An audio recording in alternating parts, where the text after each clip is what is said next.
Masha'Allah. Alors donc, mesdames et messieurs, chers compatriotes,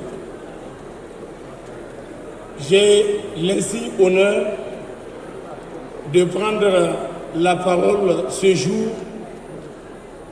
anniversaire d'une date historique, la date du 26 mars 2025, date à laquelle nous avons assisté à la signature du décret de promulgation de la Charte nationale de la refondation qui avait été adoptée,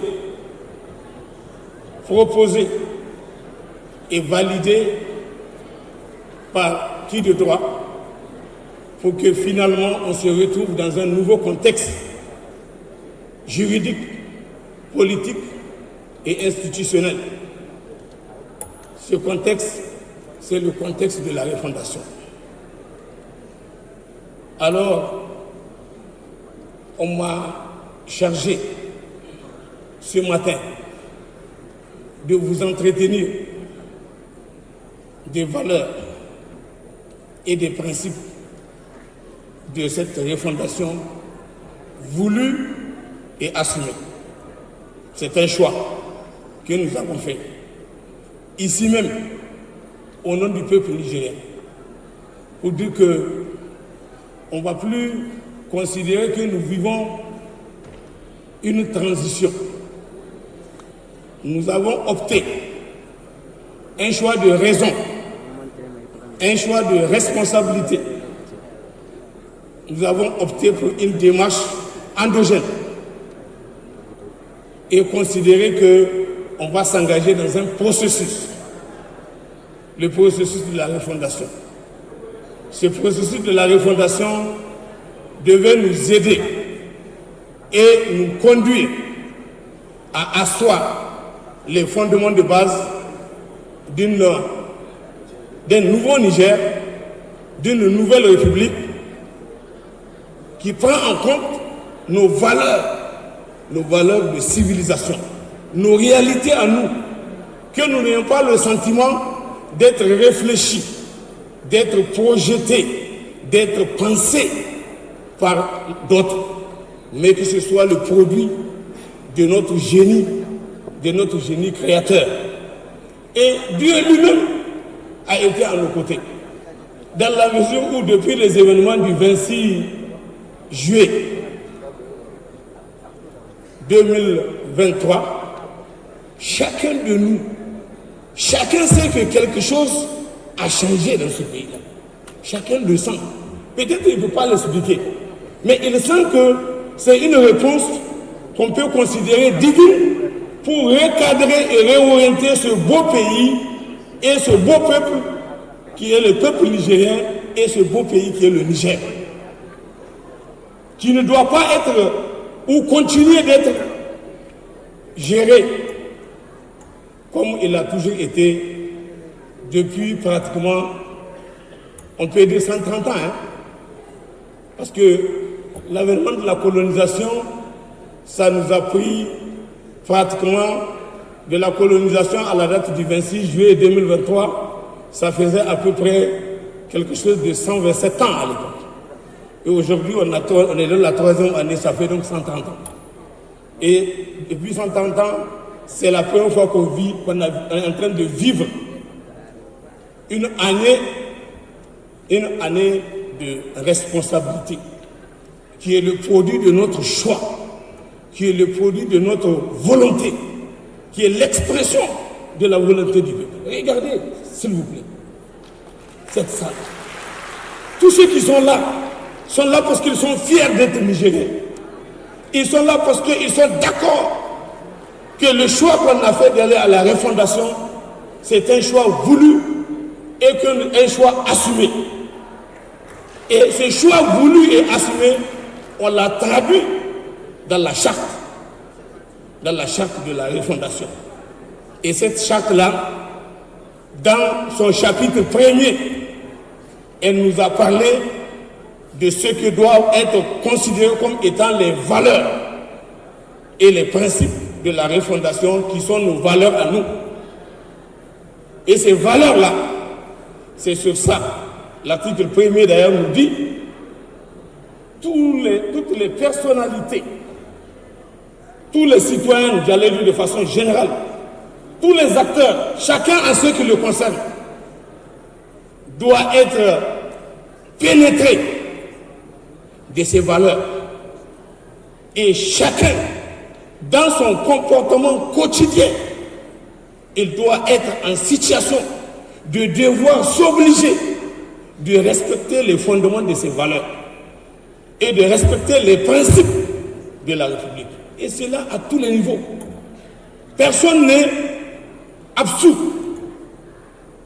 Comme nous l'avons dit et comme l'a répété plusieurs fois beaucoup de personnes, et en premier le chef de l'État, le président de la République, son Excellence, le général Abdourahmane Tchani, en nous disant le combat dans lequel nous sommes, le choix que notre peuple a fait, c'est un choix d'un combat commun.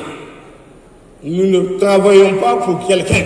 Chacun travaille pour la patrie, pour la nation, pour le pays, et chacun doit se sentir autant responsable que chacun.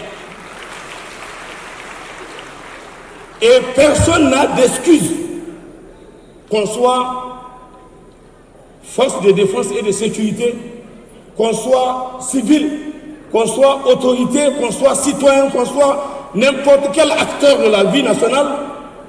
On a le devoir commun de respecter ces fondements de base qui doivent nous conduire vers la construction d'une république citoyenne, souveraine, digne, démocratique et prospère. Démocratique au sens du respect de la dignité humaine, le respect de tous les citoyens. Que ce qui va se passer, c'est au nom du peuple et dans l'intérêt du peuple et pour le peuple, pas plus, pas moins.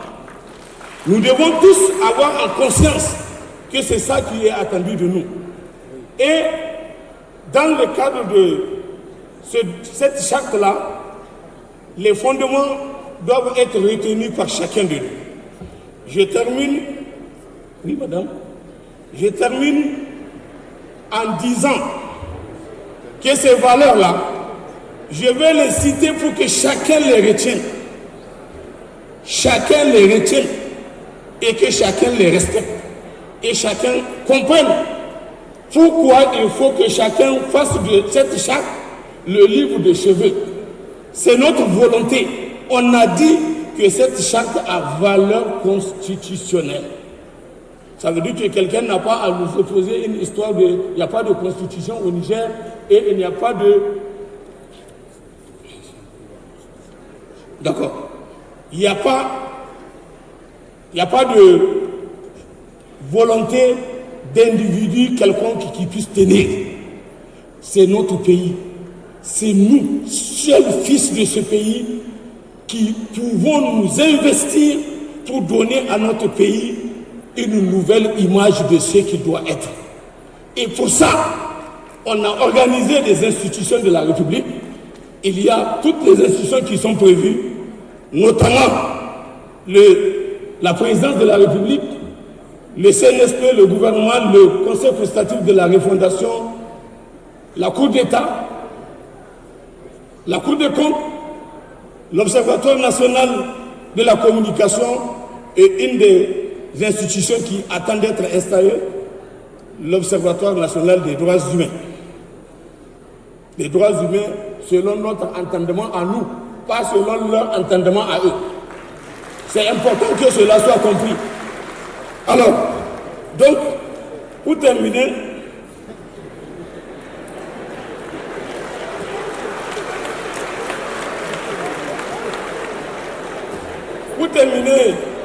madame, un instant.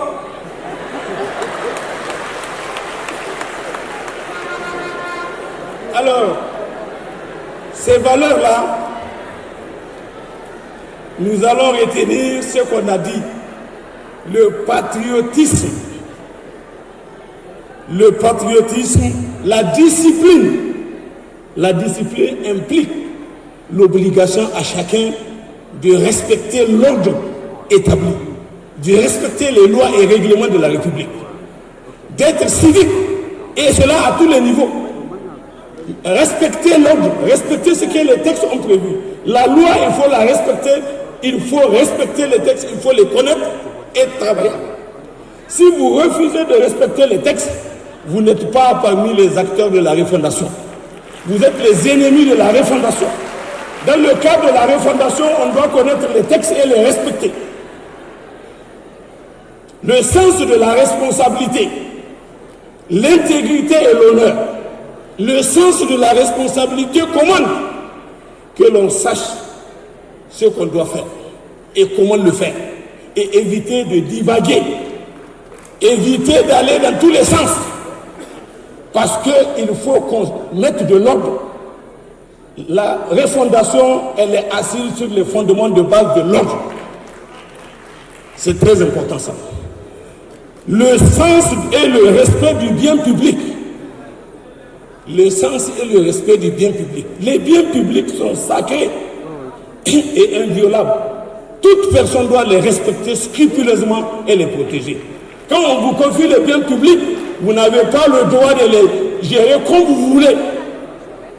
Et faire une gestion patrimoniale contraire aux valeurs. La gestion des biens publics doit commander qu'à tous les niveaux, chaque responsable doit s'obliger de se comporter dans le sens de la mission à lui confier et de l'usage judicieux des moyens de l'État mis à sa disposition. C'est très important ça. La tolérance, le dialogue et le pardon, ça fait partie des règles de la refondation. Il faut que nous acceptons d'être tolérants et il faut que nous acceptons de dialoguer et il faut que nous acceptons de prendre de la hauteur et pour savoir pardonner ce qu'il y a à pardonner parce que Dieu même nous pardonne et nous implorons toujours le pardon de Dieu. Nous avons l'obligation de pardonner, mais pardonner après avoir promis ce qui doit être la vérité.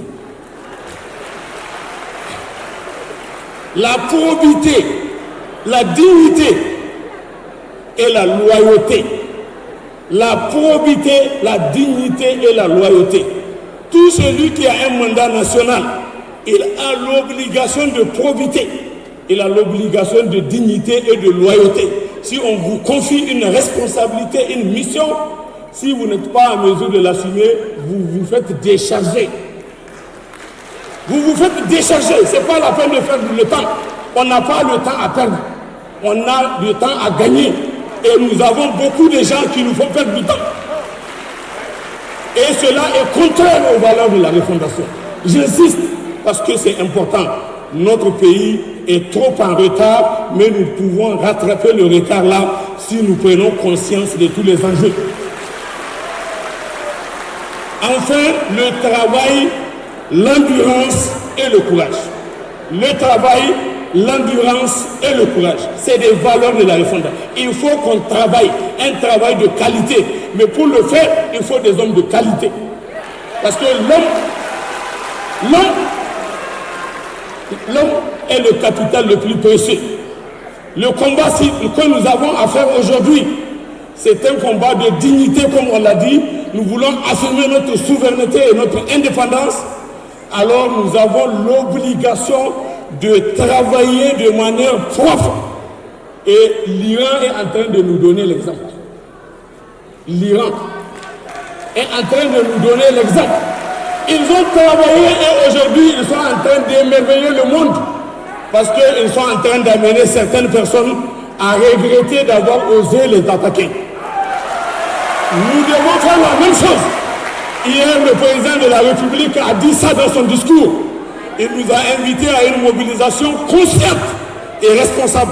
Dans le cadre de cette dynamique, chacun de nous doit comprendre que cette journée-là, qui est arrivée dans ce contexte de mobilisation générale, est une journée de départ pour qu'on soit prêt à attendre tout ce qui peut venir, qu'ils sachent que nous sommes prêts. Je vais m'arrêter là. Je souhaite vivement que ce que j'ai pu dire vous a